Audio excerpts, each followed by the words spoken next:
গতকালই হুমায়ুন কবির তিনি নিজের নতুন দলের নাম ঘোষণা করেছেন, সঙ্গে সঙ্গে প্রার্থীর নাম ঘোষণা করেছিলেন। বালিগঞ্জের প্রার্থী নন নিশা চ্যাটার্জি। গতকাল নিশাকে প্রার্থী করেছিলেন হুমায়ুন কবির, নিশা প্রার্থী নয় এমনটাই কিন্তু জানালেন হুমায়ুন কবির। 24 ঘন্টা কাটতে না কাটতেই প্রার্থী বদল হুমায়ুন কবিরের।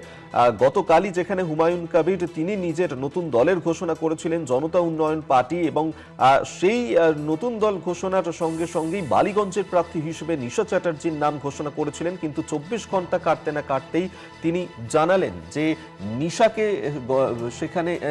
নিশা সেখানে প্রার্থী হচ্ছেন না।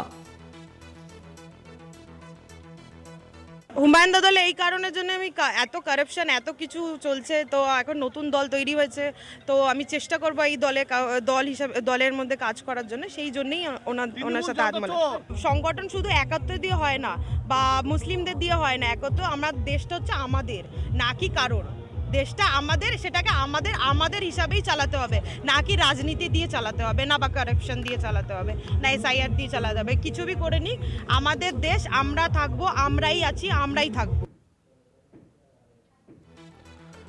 আমরা এই নিয়ে আরো বিস্তারিত কথা বলবো। কল্যাণ চন্দ্র আমাদের সঙ্গে টেলিফোনে রয়েছেন প্রতিনিধি। কল্যাণ, গতকালই হুমায়ুন কবির তার নিজের দলের নাম ঘোষণা করলেন এবং সেখান থেকে 26-এর নির্বাচনের জন্য নিজের দলের প্রার্থীদের নামও ঘোষণা করলেন। কি এমন হলো যে যেখানে বালিগঞ্জের প্রার্থী নিশা চ্যাটার্জির নাম ঘোষণা করে 24 ঘন্টা কাটতে না কাটতেই বললেন যে নিশা চ্যাটার্জি সেখান থেকে প্রার্থী না হচ্ছেন না? একদমই অভিক 24 ঘন্টার আগেই নিশা চ্যাটার্জির নাম বাতিল বলে ঘোষণা করলেন হুমায়ুন কবির।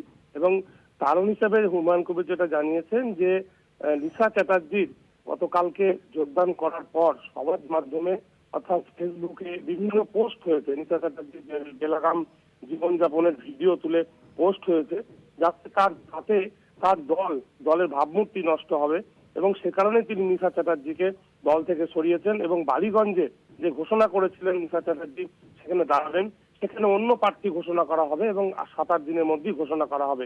তুমি জানো গতকালকে বেলডাঙ্গার খাগড়ু মোড়ে হুমায়ুন কবির নতুন দলের ঘোষণা করেছেন এবং জনতা উন্নয়ন পার্টি ঘোষণার পরে কিন্তু 9 জন প্রার্থীর নাম ঘোষণা করেন, তার মধ্যে নিশা চ্যাটার্জি ছিলেন বালিগঞ্জের প্রার্থী এবং তার নাম ঘোষণা করেছিলেন হুমায়ুন। এবং এই ঘোষণার পরে কিন্তু বিভিন্নভাবে সমাজ মাধ্যমে বিভিন্ন ভিডিও পোস্ট হতে শুরু করে। সেই পোস্টের খবর পৌঁছায় হুমায়ুন কবিরের কাছে এবং হুমায়ুন কবির স্পষ্ট জানিয়েছেন যে তিনি কোনোভাবেই নিশা চ্যাটার্জিকে জানতেন না, নিশা চ্যাটার্জির এরকম বেলাগাম জীবনযাপন তিনি জানতেন না। বিভিন্ন জনের কাছে শুনছেন এবং বিভিন্ন পোস্ট তিনি দেখেছেন, তারপরে তিনি সিদ্ধান্ত নিয়েছেন যে নিশা চ্যাটার্জিকে বাতিল করা হচ্ছে এবং তাকে ওখানে প্রার্থী করা হবে না। তার পরিবর্তে স্থানীয় মুসলিম এলাকার যদি কোনো প্রার্থী থাকে তারই নাম ঘোষণা করলেন। গতকালই নিশা চ্যাটার্জি তিনি বলেছিলেন তার নাম ঘোষণার পরেই যে দল তাকে যে দায়িত্ব দিচ্ছে সেই দায়িত্ব তিনি পালন করবেন। তার কাছে নিশ্চয়ই খবর পৌঁছেছে তাকে প্রার্থী করা হচ্ছে না, তার কোনো প্রতিক্রিয়া কি পাওয়া গিয়েছে? দেখো, নিশা চ্যাটার্জির ফোনে পাওয়া যায়নি, তবে নিশা চ্যাটার্জি কালকে ঘোষণা হওয়ার পরেই সংবাদ মাধ্যমের সামনে তিনি বলেছিলেন যে হুমায়ুন চাচার সঙ্গে তার দীর্ঘদিনের পরিচিত এবং ক্যাফেতে তার সঙ্গে আরো পরিচয় হয়েছিল হুমায়ুন চাচার, যার ফলে তিনি হুমায়ুন চাচার নতুন দল যে সেই দলে তিনি এসেছেন এবং সেখানে তিনি লড়াই করতে চান। বাবুল সুপ্রিয় হেভিওয়েট প্রার্থী হলেও তিনি লড়াই করতে চান, লড়ার জন্য তিনি প্রস্তুত। তাকে প্রশ্ন করা হয়েছিল তিনি রাজনীতিতে কি প্রথম, তিনি জানিয়েছিলেন যেটা যে রাজনীতিতে তিনি প্রথম হলেও নতুন মুখ তিনি নন, কারণ তাকে সকলেই চেনে। এখন নিশা চ্যাটার্জি কিভাবে বিষয়টি নিয়েছে সেটা তিনি বলতে পারবেন, তবে তার সঙ্গে যোগাযোগ করা সম্ভব হয়নি।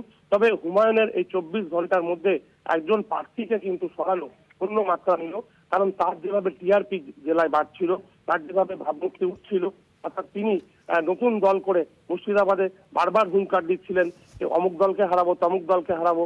সুতরাং এই হুমায়ুন কবিরের প্রার্থী বদল কিন্তু অন্যভাবে একটা তাৎপর্যপূর্ণ বলেই মনে করছে রাজনৈতিক মহল। তৃণমূলের প্রতিক্রিয়া যে হুমায়ুন তার প্রার্থী যাদের ঘোষণা করছেন তাদেরকে তিনি কতটুকু চেনেন সে বিষয়ে যেমন প্রশ্ন, তেমনি যারা হঠাৎ করেই চলে এসে বলছেন যে কোনো সেলিব্রিটি হোক বা সেরকম চেনা মুখ হোক যে আমরা প্রার্থী হব, তাদেরকে হুমায়ুন নিয়েছেন। সুতরাং বিড়ম্বনায় তিনিই পড়বেন, তার দল কিভাবে জিতবে সেটা তিনিই বুঝবেন। তবে তার যে প্রার্থী ঘোষণা, গোটা রাজ্যে বিভিন্ন আসনে যিনি প্রার্থী ঘোষণা করবেন তাতে যে হুমায়ুনকে বেগ পেতে হবে, আজকে এই বিষয়টা শুনে অর্থাৎ ঘোষণা শুনে সেটা বোঝা যাচ্ছে। ধন্যবাদ কল্যাণ তোমায়। কল্যাণ চন্দ্র আমাদের সঙ্গে টেলিফোনে ছিলেন প্রতিনিধি।